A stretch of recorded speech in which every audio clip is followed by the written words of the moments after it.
जय Hind guys. Now start और next video lecture. अपनी कड़ी को आगे बढ़ाते हैं। जैसे हमने वादा किया था कि जैसे मुझे क्वेश्चन उपलब्ध होगा, जो गेट 2024 का हमारा एग्जाम हुआ है, हम उसका पूरा सॉल्यूशंस प्रोवाइड करेंगे। अभी तो मेमोरी बेस्ड क्वेश्चंस जो है प्रोवाइड है, तो उसके मैं सॉल्यूशंस दूंगा। और पहले हम उस क्वेश्चंस को यहाँ पिकअप किए हैं जिसपे थोड़ी कंट्रोवर्सी उठी है। कहा गया है सर थोड़ा इसके आप ऑप्शंस के बारे में बात करें। तो उस क्वेश्चंस को मैं पहले लिखा हूँ, उसके बाद में हम फर्दर अवे और क्वेश्चंस को पिकअप किए हैं जिसका हम सॉल्यूशंस प्रोवाइड करेंगे। तो पहले जो कंट्रोवर्शियल थोड़ा क्वेश्चंस लग रहा है उसका हम सॉल्यूशंस देंगे। वैसे मेमोरी बेस्ड क्वेश्चंस हैं सारे। जब हमारा पूरा रिस्पांस शीट, जब क्वेश्चन पेपर आ जाएगा तो ऑलरेडी हम डिटेल्स में उसके सॉल्यूशंस बनाएंगे।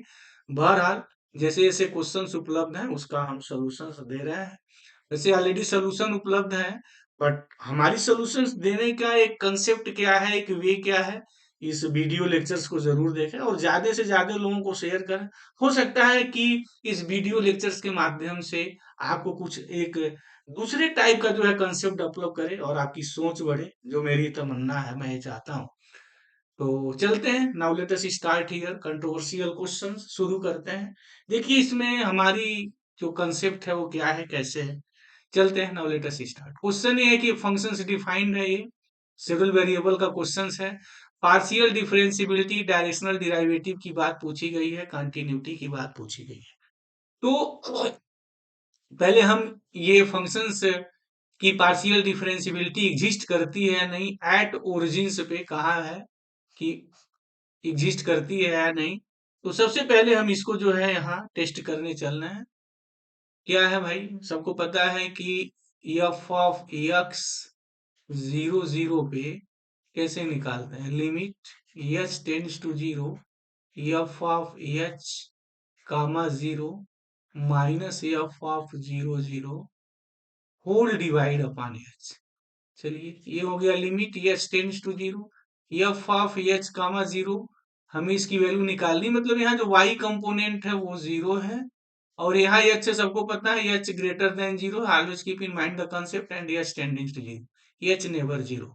और एक बात है कि एच जो टेंडिंग टू जीरो है वो राइट डायरेक्शन से है, be keep in mind this fact. तो y अगर जीरो है तो आप यहाँ देख ही रहे हैं कि फंक्शंस की वैल्यू जो है यहाँ जीरो है, डिफाइंड है वो। और y अगर जीरो नहीं है सभी x के लिए फंक्शंस की वैल्यू है, ये जीरो हो गया। तो जीरो माइनस और जीरो, जीरो पर ऑलरेडी जीरो है, जीरो अपॉन एच। तो इसकी वैल्यू हो गई जीरो। इसकी मीनिंग ये हो गई कि पार्शियल जो डिराइवेटिव है एक्स के रिस्पेक्ट में ओरिजिन पे एग्जिस्ट करता है और उसकी वैल्यू जीरो है। सिमिलरली आप ये भी निकाल सकते हैं, f of y zero zero पे limit H tends to zero, F of zero h minus F of zero zero upon h. इसकी वैल्यू क्या आएगी, limit H tends to zero. अच्छा यहाँ क्या है, आपका एक्स जीरो है और यहाँ y जीरो नहीं है, बट जब आप x जीरो लिखेंगे तो इसकी पूरी वैल्यू जीरो हो जाएगी। जीरो एच आप लिख के देख लें, यहाँ ये तो जीरो पे जीरो देख ही ले रहे हैं। x जीरो लिखिए और y की जगह h लिखिए, y आपका h जीरो नहीं है तो यहाँ जीरो लिखेंगे तो क्या हो जाएगा, ये हो जाएगा under root H square, H बाहर हो गया, और वन माइनस, जब यहाँ x जीरो लिखेंगे और y की जगह h लिखेंगे तो फिर cos जीरो इसकी वैल्यू वन हो जाएगी और ये माइनस जीरो अपॉन एच। कहने का हमारा मतलब क्या हो रहा था कि अगेन इसकी वैल्यू जीरो हो जाएगी और finally this is the zero. तो पार्शियल डिराइवेटिव इसकी ओरिजिन पर एग्जिस्ट करती है और इसकी वैल्यू जीरो है। तो option A is absolutely right. ठीक है, इसमें कोई डाउट नहीं, ऑप्शन ए राइट है आपका। अब जो डायरेक्शनल डिराइवेटिव है, जहां थोड़ी कंट्रोवर्सी की बात उठ रही है, तो देखिए यहाँ जो सीधे सपाट हम लोग डिफिनीशन देते हैं डायरेक्शन डिराइवेटिव की, at point C in the direction of U, वो ये होता है limit H tends to zero, F of C plus H U minus F of U, sorry F of सी,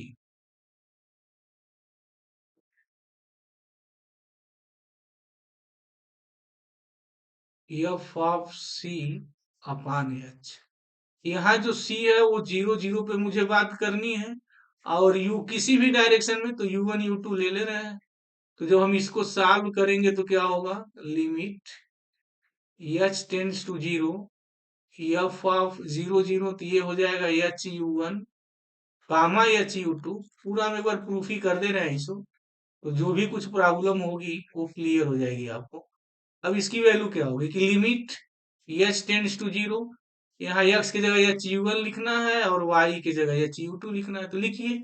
ये हो गया under root H square U one square plus H square U two square minus sorry into one minus cos of H square U one square upon H square U two square whole divide upon H.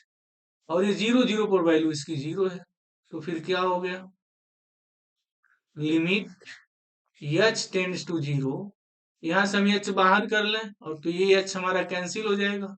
क्या बचेगा भाई, under root you one square plus you two square into one minus cos of, again ये H और H cancel क्या होगा, U one square upon you two square, ये value आएगी। H तो यहाँ प्रेजेंट नहीं है, तो फिर इसकी वैल्यू क्या हो गई, under root you one square plus you two square ये into one minus cos of u one square upon you two square. ये यू वन और यू टू मेरे डायरेक्शन है जहां ये बात करनी है, एग्जिस्ट इन ऑल डायरेक्शंस की बात वो कहा हुआ है। चलिए देखते हैं, यहाँ तो फंक्शंस कोई प्रॉब्लम नहीं है, राइट, ऑलवेज पॉजिटिव हियर। अब अगर यहाँ मैं u2 0 लिख दूं ना, तो फिर ये काश को प्रॉब्लम हो जाएगी, यहाँ पे डिफाइंड नहीं होगा। मतलब u1 के सारे सारे रियल नंबर, u1 जो सारे रियल नंबर हमारा डिफाइंड है फर्स्ट कंपोनेंट, सेकेंड कंपोनेंट जो 0 लिखेंगे ये आपका डिफाइंड नहीं होगा। तो डायरेक्शनल डिराइवेटिव जो इन ऑल की बात कहा है ना, मेरे लिहाज से ये ऑप्शन सही नहीं होना चाहिए। ठीक है, आप क्या समझते हैं कमेंट बॉक्स के माध्यम से आप जरूर बताएं।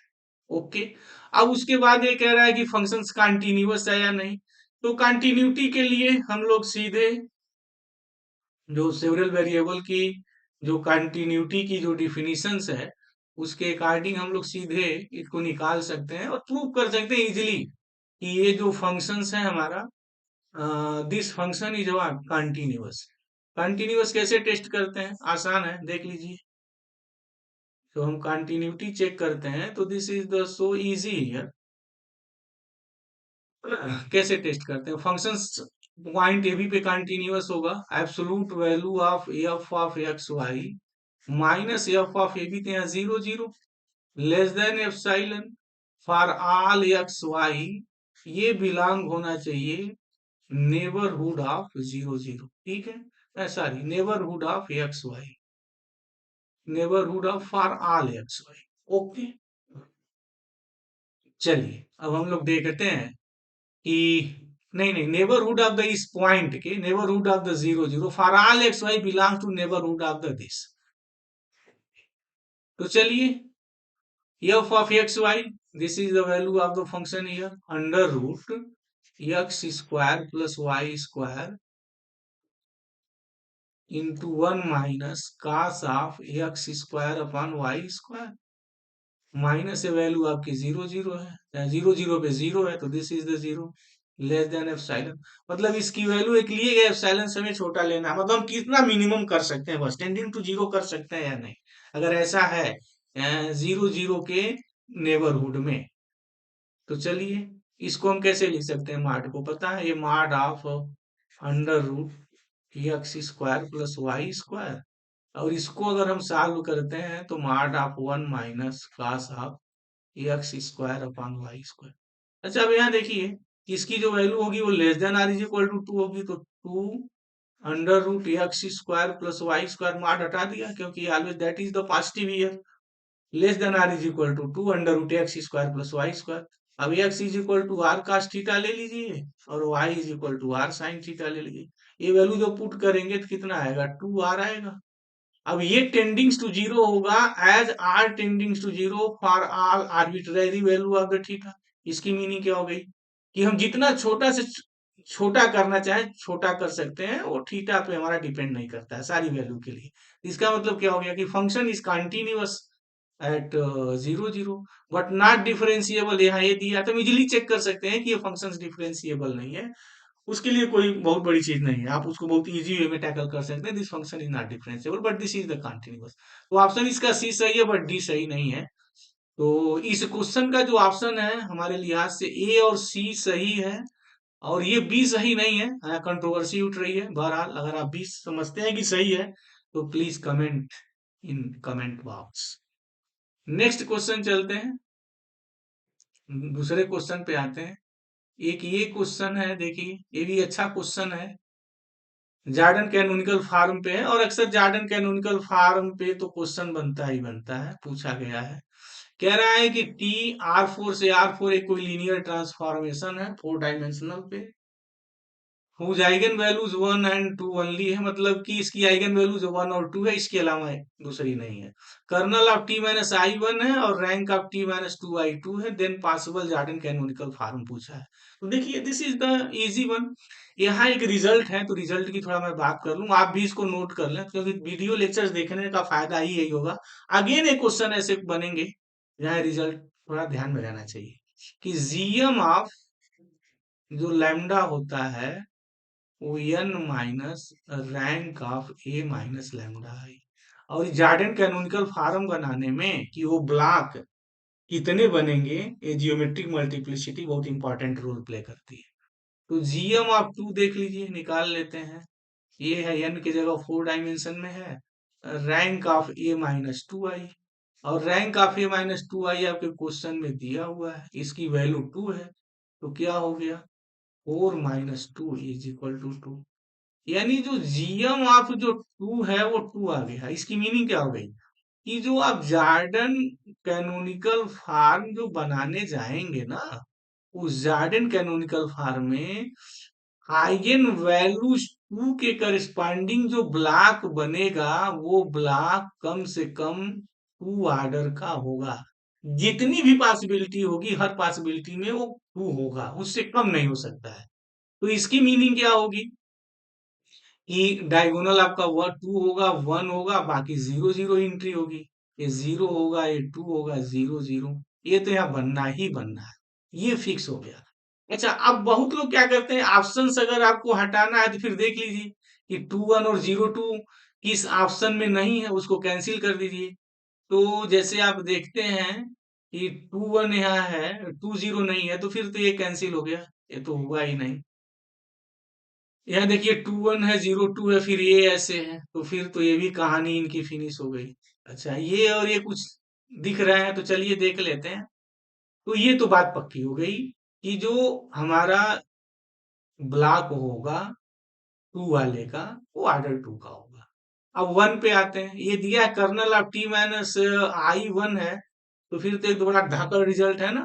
Rank of A minus lambda I plus nu of A minus lambda I is equal to A का जो ऑर्डर है 4 है, तो 4 हो गया। अब rank of A minus I plus nu of वही कर्नल ऑफ ए माइनस आई, ये 4 होगा। अब ये कहा है कि 1 दिया है, तो rank of A minus I is equal to 8, ये हमारा 3 हो गया। तो फिर जीएम ऑफ, अगर जीएम ऑफ मैं 1 की बात करूं तो फिर क्या होगा, बाय यूजिंग दिस फार्मूला 4 - 3 = 1। इसकी मीनिंग क्या हो गई कि 1 का जो ब्लॉक बनेगा वो सिंगल 1 होगा, एक से ज्यादा नहीं होगा। अब यहाँ देखिए, ये जो मेरा जो ब्लॉक बना यहाँ 2 हो गया ना, इसका इसका मतलब ये कभी सही नहीं हो सकता, दिस इज द कैंसिल। तो फिर क्या है, ये पॉसिबिलिटी ही बनती है। देखिए यहाँ 2 बना एक, ओके, उसके बाद एक सिंगल 1 है, और यहाँ 2 है एक। अब यहाँ देखिए 2 यहाँ 1 कैसे आया, 1 नहीं आया। इसका सिंपल सा मतलब होता है कि जीएम ऑफ जो लैम्डा होता है less than are is equal to M of lambda होता है। यानी एम ऑफ जो 2 होगा वो greater than are is equal to GM of 2 होगा। इसकी मीनिंग क्या होगी कि 2 जो आइगन वैल्यू होगी उसकी रिपीटिशंस जीएम से पता चलती है। तो 2 2 हो सकता है, आर 2 2 2 ये भी हो सकता है। बहरहाल इतने डिटेल्स में बात यहाँ गेट वालों ने नहीं किया था, बस सिंपल सा दिया था। तो ऑप्शन इसका ए जो है ये सही है, बाकी सही नहीं है, हमने प्रूफ ही कर दिया। इसके बाद हम लोग नेक्स्ट क्वेश्चन की ओर मूवमेंट करते हैं। इसको देखते हैं, ये बड़ा अच्छा क्वेश्चन है। आप अगर आप ये जोसेफ हेगेलियन पढ़ते हैं ना, तो जबरदस्त इस पे ग्रुप होमोमॉर्फिज्म बनी है। ये Z4 से S4, Z4 पे मतलब जेडएन पे तो गैलियन साहब का बड़ा अच्छा वर्क है। कितने होमोमॉर्फिज्म बनेंगे, एसएन पे है, एएन पे है, पूरी एक्सरसाइज ही इन्होंने इसको समर्पित किया है। तो जरूर आप गैलियन साहब को पढ़ें एक बार। बहरहाल हम चलते हैं, नंबर ऑफ ग्रुप होमोमॉर्फिज्म कितने बनेंगे वो देखते हैं। अच्छा, उन्होंने बड़ा अच्छा आइडिया भी दिया है कि एफ सच दैट Z4 से या जेडीएन से S4 पे अगर निकालना है, यानी जब इससे शुरू होती है तो कैसे निकालते हैं। एफ ऑफ एक्स ले लेते हैं और एफ ऑफ 1 + 1 + 1 एंड ऑन कितने टाइम्स तक, एक्स टाइम्स तक, क्योंकि वन ऑलरेडी यहाँ प्रेजेंट है। अगर वन नहीं प्रेजेंट होगा तब नहीं ऐसा लिखते हैं, तो एक्स एफ ऑफ वन हो गया, एफ ऑफ एक्स। अब ये देख लेते हैं एफ अगर होमोमॉर्फिज्म है कि एफ ऑफ वन कहाँ कहाँ जाएगा। तो इससे रिजल्ट कैसे पता करते हैं, सबको पता है कि जो आर्डर ऑफ हमारा एफ ऑफ वन होगा डिवाइड्स आर्डर ऑफ वन होगा। अब आर्डर ऑफ वन कितना है यहाँ, यहाँ हमारा आर्डर ऑफ वन 4 है, तो order of F of one divides 4। तो कौन कौन नंबर हो सकता है, तो order of F of one की पॉसिबिलिटी क्या क्या बनती है भाई, 4 को डिवाइड करने वाला 1 होगा, 2 होगा और 4 इटसेल्फ होगा। तो एफ ऑफ वन जो मैप्स होगा उस एलिमेंट से जिसका आर्डर 1 है, उस एलिमेंट से इसका आर्डर 2 है, उस एलिमेंट से इसका आर्डर 4 है। अब देख लेते हैं कितनी चॉइस टोटल बनेंगी। अब जितनी टोटल चॉइस बनेगी उतने टोटल में होमोमॉर्फिज्म बनेंगे। तो आइडेंटिटी तो यूनिक होती है आर्डर 1 वाली, तो एक हो गया प्लस। अब देखिए इसमें वो एलिमेंट तलाश करिए जिसका आर्डर 2 है, तो कौन कौन है। एक तो साहब हमारे यहाँ 1 2 है, और दूसरा एक बेस बनेगा 1 2 और 3 4। तो इस टाइप कितने एलिमेंट होंगे 1 2 वाले, फैक्टोरियल 4 अपान 1 2 को लिख सकते हैं ना, 1 2 इज इक्वल टू 1 2, और रिपीटिशन है 3 है और 4 है। तो क्या होगा, फैक्टोरियल 4 अपान 2 इंटू 1 के पावर 2 इंटू फैक्टोरियल 2, तो कितना हुआ 4 इंटू 3 इंटू 2 अपान 4। तो ये जो हो जाएगा हमारा 6 बनेगा। यानी इस टाइप के जो ये जो एलिमेंट्स हैं वो मेरे 6 हैं। अच्छा, ये कितने हैं ऐसे, तो ये हो गया फैक्टोरियल 4, मतलब इस टाइप के S4 में कितने एलिमेंट होंगे, फैक्टोरियल 4 अपान 2 इंटू फैक्टोरियल 2, 8 हो गया है, तो ये मेरे होंगे 6। तो ये 6 हो गए, और ये भी मेरे जो है 6 हो गए। तो 1 + 6 + 6 प्लस, अब क्या होगा 4 ऑर्डर का देख लीजिए, 4 ऑर्डर का कौन एलिमेंट है, तो 4 ऑर्डर का हमारे पास एलिमेंट है 1 2 3 4। इनकी संख्या कितनी है, factorial 4 upon 4 raise to the power 1 into 1। तो फिर ये कितना हो गया, नहीं लगता है कहीं there is some problem, 2 order का यहाँ कितना होगा अगर देखें, तो फैक्टोरियल 4 अपान 8 हो गया ना, इतने ये 3 होगा, सॉरी ये 6 नहीं होगा, यहाँ ये 3 होगा।